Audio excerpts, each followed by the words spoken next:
Hello everyone, I am Suman. Welcome on Guru Mantra Study Channel. बेटे हम 10th class को पढ़ रहे थे। 10th क्लास की शुरुआत की थी नेशनलिज्म इन इंडिया वाले चैप्टर से हमने शुरुआत की थी। ये हमारी लास्ट 3rd क्लास है। कहने का मतलब इसके बाद सिर्फ 2 क्लासेस के बाद ये हमारा चैप्टर क्या हो जाएगा, कंप्लीट हो जाएगा। ये 10th क्लास के अंदर ये चैप्टर सबसे ज्यादा इंपॉर्टेंस रखता है, इससे बहुत ज्यादा क्वेश्चंस आते हैं। अब देखें कि लास्ट क्लास में हमने क्या पढ़ा था। लास्ट क्लास में पढ़ा था साल्ट मार्च के बारे में, और साल्ट मार्च शुरुआत मानी जाती है, किसकी शुरुआत मानी जाती है? सिविल डिसओबीडियंस मूवमेंट की शुरुआत मानी जाती है। इसके अंदर क्या हुआ था कि गांधी जी ने ये कह दिया था कि आप जो ब्रिटिशर्स ने लॉ या नियम या कानून जो बनाए हैं उनको आप अपने पार्ट पर क्या कर सकते हैं, तोड़ सकते हैं। देखो ये जो यात्रा थी वो कितने दिनों की यात्रा थी? 24 दिनों की यात्रा थी, यानी कि 240 मील चलना था, 24 दिन चलना था। 12 मार्च से महात्मा गांधी ने चलना स्टार्ट किया था। 11 मार्च तक का जो अल्टीमेटम था वो किसको दिया था? इरविन को दिया था। साबरमती से लेकर दांडी तक की यात्रा थी। ये मैं पिछली क्लास में पढ़ा चुकी हूँ, इसलिए जल्दी जल्दी इसको बोला जा रहा है। फिर महात्मा गांधी कोस्टल एरिया पर पहुंचते हैं। वहां पर क्या है, नमक को मुट्ठी में उठाकर ये कहते हैं आज से मैं, जो ब्रिटिशर्स ने मोनोपोली ले रखी है, यानी कि एक एकाधिकार ले रखा है किस पर? नमक बनाने पर, टैक्स लगाने पर, बेचने पर अधिकार ले रखा है, उसको आज मैं तोड़ने का काम करता हूं। कौन करता है? महात्मा गांधी। आगे फिर ये देखो गांधी इरविन पैक्ट होता है 1931 में। गांधी जी आरटीसी में, आरटीसी मैंने कितनी आरटीसी बताई थी आपको? 3 आरटीसी मैंने आपको बताई थी कि 3 आरटीसी होती है। राउंड टेबल कॉन्फ्रेंस कहते हैं कि विभिन्न देशों के जो अधिकारी होते हैं आरटीसी में जाते हैं। किस में जाते हैं? आरटीसी। 1930, 1931 और 1932 इसमें जाते हैं। 31 वाले में देखो ये हुआ था 5 मार्च 1931। लेकिन वहां जाने के बाद महात्मा गांधी को कुछ भी हासिल नहीं होता है। क्या हासिल नहीं होता है?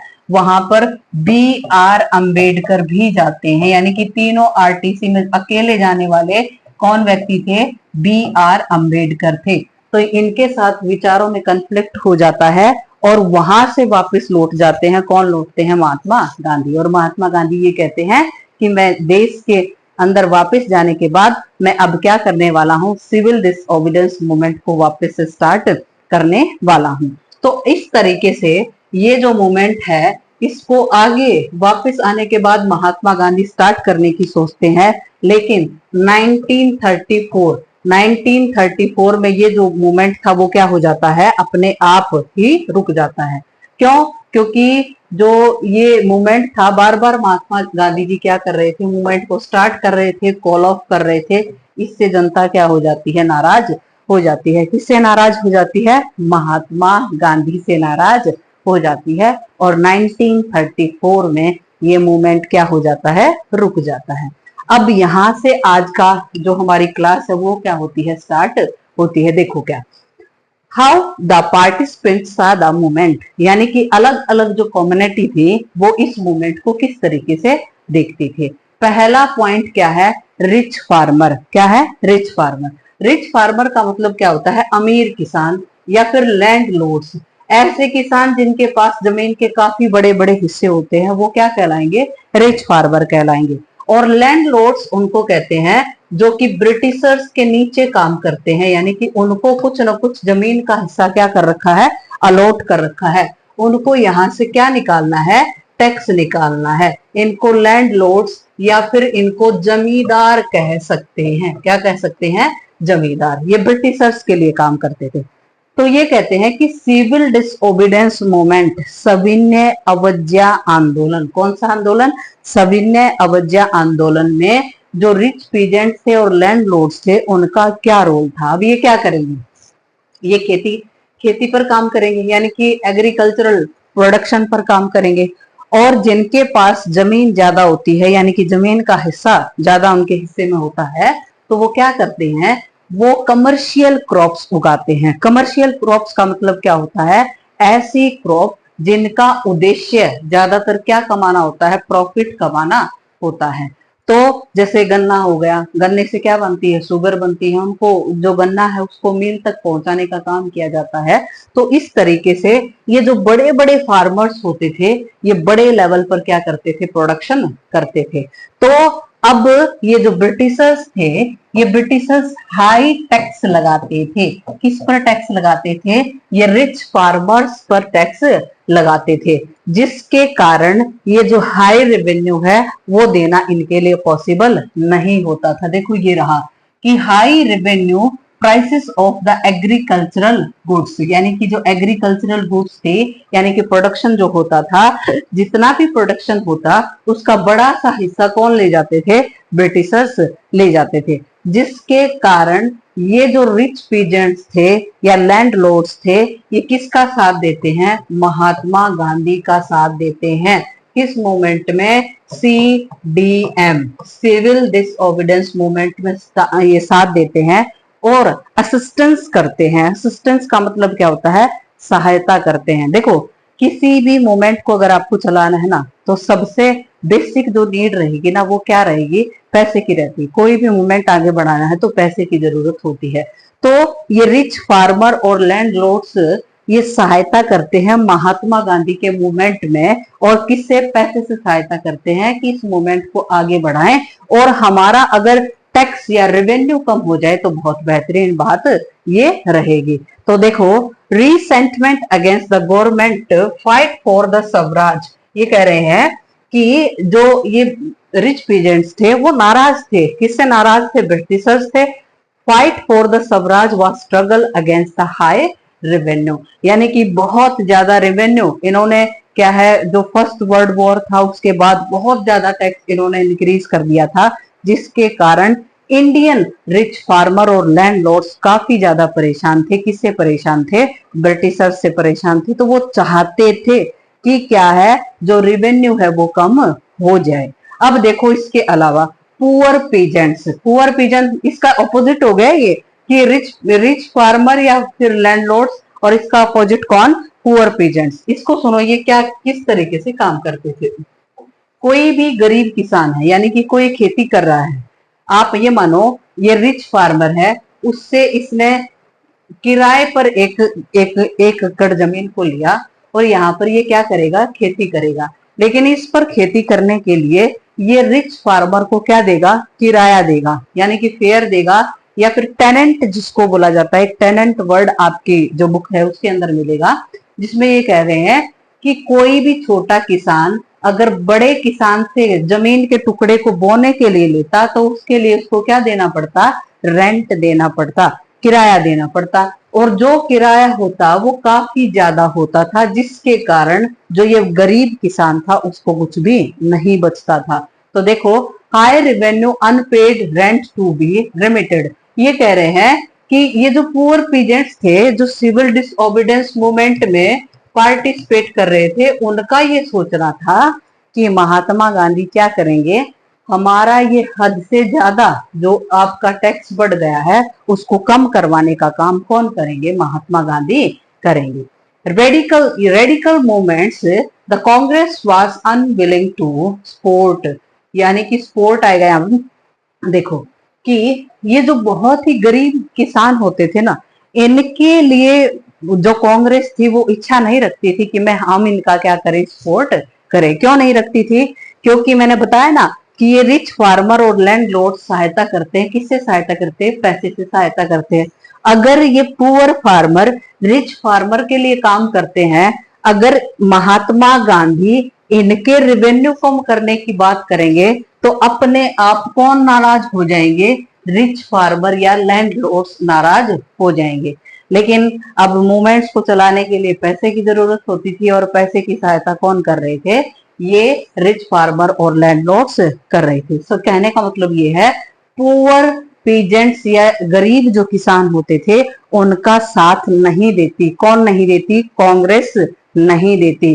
कि अगर हमने इनका साथ दिया तो क्या होगा कि ये रिच फार्मर या फिर लैंडलॉर्ड्स हैं वो कांग्रेस से क्या हो जाएंगे, नाराज हो जाएंगे। इस तरीके से ये क्या है, जो पुअर पीजेंट्स हैं वो बड़े लेवल पर पार्टिसिपेट नहीं कर पाते हैं। किस मूवमेंट में, CDM के अंदर पार्टिसिपेट नहीं कर पाते हैं। आगे यही सेम सिचुएशन इसमें रहेगी। देखो क्या, इंडस्ट्रियल ओनर यानी कि बड़ी बड़ी जो इंडस्ट्री लगाने वाले जो क्या है ओनर्स होते, वो क्यों चाहते थे कि भाई जो सिविल डिसओबीडियंस मूवमेंट में हमें क्या करना चाहिए, पार्टिसिपेट करना चाहिए।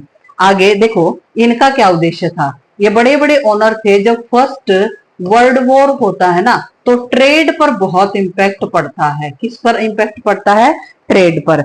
यानी कि जब भी वॉर होता है ना, तो ट्रेड पर हमेशा इंपैक्ट पड़ता है। लेकिन कुछ इंडस्ट्रियलिस्ट ऐसे होते थे जो कि बहुत ज्यादा क्या कमा लेते हैं, प्रॉफिट कमा लेते हैं। प्रॉफिट कमा लेते हैं किस वर्ल्ड वॉर के दौरान, फर्स्ट वर्ल्ड वॉर के दौरान। कहने का मतलब जब डिमांड, जो युद्ध हो रहा था, जिस दौरान युद्ध के दौरान जितनी डिमांड ज्यादा बढ़ती जा रही थी, तो उस डिमांड को फुलफिल करने का काम कौन कर रहे थे, इंडस्ट्रियलिस्ट कर रहे थे। इसका मतलब इस तरीके से है कि जैसे ब्रिटेन की जितनी भी कंट्रोल में फैक्ट्रीज वगैरह इंडस्ट्री चलती थी ना, ब्रिटिशर्स के कंट्रोल में चलती थी, वो युद्ध के दौरान बंद हो गई। यानी कि उन पर इतना फोकस नहीं किया गया। जो हमारे इंडियन इंडस्ट्रियलिस्ट थे, उन्होंने फिर भरपूर काम किया और फर्स्ट वर्ल्ड वॉर के दौरान खूब पैसा कमाया। अब खूब पैसा कमाने के बाद फिर इंसान ये सोचेगा ना कि मैंने इतना पैसा फर्स्ट वर्ल्ड वॉर के दौरान कमाया, लेकिन वापस दोबारा फिर कंट्रोल किसका आ गया, ब्रिटिशर्स का आ गया। ब्रिटिशर्स ने फिर अपनी फैक्ट्रीज को चलाना स्टार्ट कर दिया, फिर वहां से प्रोडक्शन निकालना स्टार्ट कर दिया। तो क्या हुआ, ध्यान से सुनना।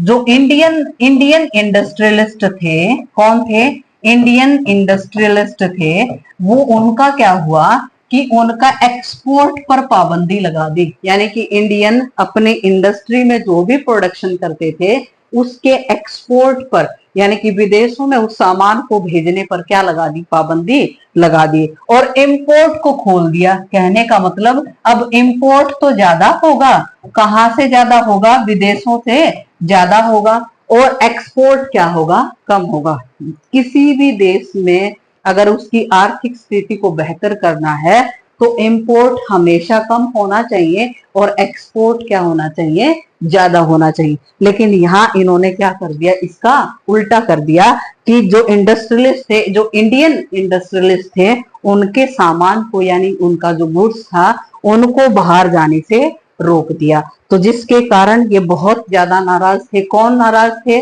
इंडस्ट्रियलिस्ट ओनर्स नाराज थे, क्योंकि उनके सामान को एक्सपोर्ट करने की परमिशन इनको नहीं दी जा रही थी। अब ये देखो नाम पढ़ो, जीडी बिरला और पुरुषोत्तम दास। कौन है, जीडी बिरला और पुरुषोत्तम दास। ये बहुत बड़े इंडस्ट्रियलिस्ट थे, जिन्होंने फर्स्ट वर्ल्ड वॉर के दौरान क्या है, खूब पैसा कमाया। और उसके बाद ये चाहते थे कि हमारी सिचुएशन जिस वर्ल्ड वॉर फर्स्ट के दौरान जैसी थी, उससे भी बेहतर होनी चाहिए। इसके लिए कौन से मूवमेंट में पार्टिसिपेट करते हैं, सीडीएम मूवमेंट में पार्टिसिपेट करते हैं, ताकि हमारा कुछ ना कुछ क्या हो जाए, फायदा हो जाए।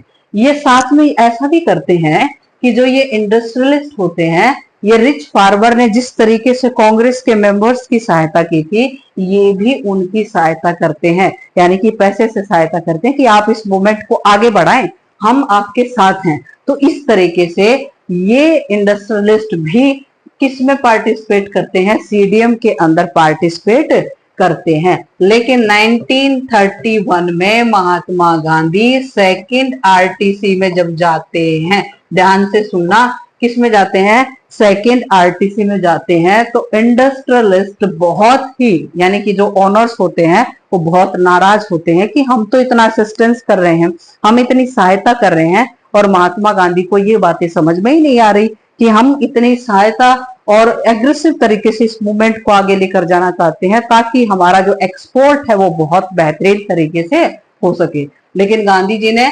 1931 में जो ये मूवमेंट था, सीडीएम था, उसको रोककर और कहाँ चले गए, आरटीसी के अंदर चले गए। जब वापस आते हैं ना 1932 में, जब महात्मा गांधी ये सोचते हैं कि इस मूवमेंट को मैं स्टार्ट करूंगा, तो दोबारा से इंडस्ट्रियलिस्ट मना कर देते हैं कि जो हम इस मूवमेंट में पार्टिसिपेट नहीं करेंगे, क्योंकि हम नहीं चाहते कि ये जो मूवमेंट है वो अब और ज्यादा एग्रेसिव हो, वॉयलेंट हो, यहाँ पर लड़ाई झगड़े हो, क्योंकि हमारा जो ट्रेड है, जो व्यापार है, वो क्या होगा, इससे प्रभावित हो जाएगा। तो इस तरीके से महात्मा गांधी का सपोर्ट किया जाता है। सीडीएम के अंदर कौन करते हैं, इंडस्ट्रियल ओनर्स करते हैं।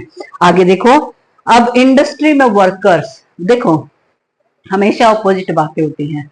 इंडस्ट्री के अंदर एक तो ओनर होता है, यानी कि मालिक होता है, वो हमेशा ये चाहेगा कि मेरे नीचे जो वर्कर्स हैं, वो जो काम कर रहे हैं, वो कम से कम क्या हो, रेंट पर हो या फिर आप सैलरी पर कह लो। इस तरीके से वो हमेशा जो ओनर है वो ये चाहेगा कि मुझे अपने वर्कर्स को कम से कम देना पड़े, लेकिन वर्कर्स हमेशा चाहेंगे कि हमारा मालिक हमें ज्यादा से ज्यादा क्या करे, पे करे। तो ये ऑपोजिट सिचुएशन हो जाती है कि इंडस्ट्रियल ओनर्स जो होते थे वो सीडीएम में पार्टिसिपेट करते हैं, उनके पास पैसा भी था और असिस्टेंस भी देते हैं। लेकिन यहाँ पर जो वर्कर थे, वो वर्कर क्या है, बड़े लेवल पर पार्टिसिपेट नहीं कर पाते, क्योंकि इनके पास पैसा नहीं होता है। ये गांधी जी का उस तरीके से सहायता नहीं कर पाते जिस तरीके से जो इंडस्ट्रियल के ओनर्स ने। अब ऑपोजिट पोल्स, यानी कि एक तरफ तो ओनर्स और एक तरफ कौन, workers. Participated by the adoption Gandhi and idea Congress view. ये बेचारे अपने आप ही कुछ ग्रुप बनाए और क्या है, गांधी जी के विचारों को आगे फैलाने की अपने पार्ट पर कोशिश करते हैं।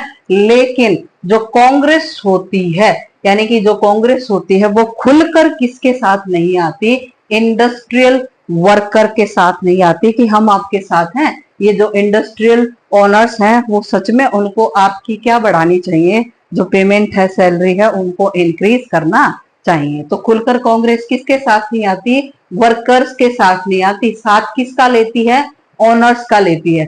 ऐसे ही साथ किसका लिया जाता है, रिच फार्मर्स का लिया जाता है, लैंड लॉर्ड्स का लिया जाता है। जो गरीब किसान है उनकी बातों को नहीं सुना जाता। ये कॉन्सेप्ट देखो, ये है वुमेन। वुमेन का जो महिलाएं हैं, अब महिलाएं देखो, दांडी मार्च, कौन सा, दांडी मार्च है। दांडी मार्च से कौन सा मूवमेंट स्टार्ट हुआ, सीडीएम स्टार्ट हुआ। कौन सा स्टार्ट हुआ, सीडीएम। अब ये जो मूवमेंट जब स्टार्ट होता है तो भरपूर तरीके से जो महिलाएं हैं वो पार्टिसिपेट करती हैं, किसमें, जो सीडीएम मूवमेंट है उसमें पार्टिसिपेट करती हैं। और वो खूब क्या है, जो जिस तरीके से जो फैक्ट्री वगैरह बनी हुई थी, मान लो ये फैक्ट्री बनी हुई है, तो उन फैक्ट्रीज के सामने खड़े होकर बहुत जो नमक है, नमक बनाकर और नारे लगाना, महिलाओं ने खूब ऐसा किया कि ये इंडस्ट्री या जहां पर नमक बनाया जाता है वहां पर सामने खड़ी हो गई और इस तरीके से नारे लगाए कि देखो हम खुद क्या बना रहे हैं, नमक बना रहे हैं और नमक कानून को हम तोड़ रहे हैं, गांधी जी ने ऐसा कहा है, इस तरीके से कहा है। तो ये सभी बातें क्या है, जो ये वुमेन है उन्होंने भी इस तरीके से जो पार्टिसिपेट किया और कहाँ गई, जेल के अंदर गई। लेकिन जो ये विमेन थी वो पार्टिसिपेट करने वाली कौन थी, अब ये ध्यान से सुनना। ये जो शहर है, शहर रिच पीजेंट्स कह लो या फिर क्या है, इंडस्ट्री के जो मालिक होते हैं उनकी बेटियां, बड़े बड़े परिवार के घरानों की बेटियां यहाँ पर निकल कर आई और किस में पार्टिसिपेट किया, सीडीएम में पार्टिसिपेट किया। कहने का मतलब यहाँ पर जो गरीब तबका था उनके परिवारों की महिलाएं यहाँ पर नहीं आई, यानी कि जो गरीब तबका था वो नहीं चाहता था कि उनके परिवार की महिलाएं किसी मूवमेंट में क्या करें, पार्टिसिपेट करें। तो इस तरीके से अमीर परिवार की महिलाओं ने बड़े लेवल पर पार्टिसिपेट किया, किसमें, जो ये मूवमेंट चले हुए थे इन मूवमेंट्स में पार्टिसिपेट किया। सेक्रेट ड्यूटी फॉर देम, यानी कि वो ये पवित्र जो कार्य है, ड्यूटी है, वो समझती थी कि हमें बहुत ही पवित्र काम मिला है कि हम अपने देश की रक्षा के लिए क्या करें, लड़ें। और सिंबॉलिक प्रेजेंस का मतलब, अब ध्यान से सुनो, इसमें पता नहीं ये पैराग्राफ 10th क्लास में लिखा हुआ है जिसमें ये बताया गया है कि गांधी जी के विचार हमेशा ये थे कि महिलाओं को जो घर में चूल्हा चौका करना, यानी कि अपने परिवार को संभालना, अपने बच्चों को संभालना, यहाँ तक ही सीमित रहना चाहिए। लेकिन धीरे धीरे जब समय बदला तो महात्मा गांधी के विचार भी बदले और ये कहा कि आधी आबादी मेल कैटेगरी, आधी आबादी फीमेल कैटेगरी, अगर दोनों एक साथ मिलकर काम करेंगे, मेहनत करेंगे, तब देश को आजाद कराना क्या है, आसान रहेगा। तो इसके साथ बेटे हम ये कह रहे हैं कि सीडीएम में जो किस तरीके से पार्टिसिपेट किया गया था, मूवमेंट्स में पार्टिसिपेट किया था, आज ये क्लास इसके बारे में थी। जैसे कि रिच फार्मर्स इसके ऑपोजिट कौन थे, पुअर पीजेंट्स या किसान थे, इंडस्ट्रियल ओनर्स थे, इंडस्ट्रियल वर्कर्स थे, और इस तरीके से जो महिलाएं थी इन्होंने क्या है पार्टिसिपेट किया। आज की क्लास बेटे हमारी यहाँ तक रहेगी, जिसमें अलग अलग जो पार्टिसिपेंट थे वो किस तरीके से भाग ले रहे थे। अब इसके बाद एक दो कंसेप्ट और करेंगे, वो कल की क्लास में रहेंगे। लिमिटेशन ऑफ द क्या है, सिविल डिसओबीडियंस मूवमेंट, और इसके बाद लास्ट रहेगा आपका सेंस ऑफ कलेक्टिंग बिलोंगिंग्स। कहने का मतलब क्या है, ये दो टॉपिक्स हमारे रह गए हैं कि ये जो सिविल डिसओबीडियंस मूवमेंट था उसकी कमियां क्या थी, और उसके बाद सेंस ऑफ कलेक्टिव बिलोंगिंग्स का मतलब क्या होता है कि अपनेपन की भावना, यानी कि अपने देश के प्रति प्रेम की भावना किस तरीके से हमने जागृत की, कौन कौन से सिंबल्स यूज किए, इन सभी बातों के बारे में पढ़ने वाले हैं। अब देखिए बेटे, मैं 7 to 8 क्लासेस, जो 10th क्लास का जो टॉपिक है नेशनलिज्म इन इंडिया वाला, इस पर हम पढ़ चुके हैं। 7 to 8 क्लास, शायद ये 9 नंबर की क्लास रहेगी, इसको आज अपलोड कर दिया जाएगा। इससे पहले अगर आप इस क्लास पर आए हो ना, सीधे इस क्लास पर आए हो, तो कोशिश करना कि पिछली क्लासेस को देखने के बाद फिर इस पर आओ, तो बेहतरीन तरीके से आपको क्या आएगा समझ में, ये टॉपिक आएगा। तो आज हम सीडीएम को क्या कर चुके हैं, कंप्लीट कर चुके हैं। हम कल की क्लास में आपको क्या करेंगे, आपको ये जो आपका ये टॉपिक रहेगा, ये लिमिटेशन ऑफ सिविल डिसओबीडियंस को कंप्लीट करेंगे। तो तब तक के लिए जय हिंद, जय भारत।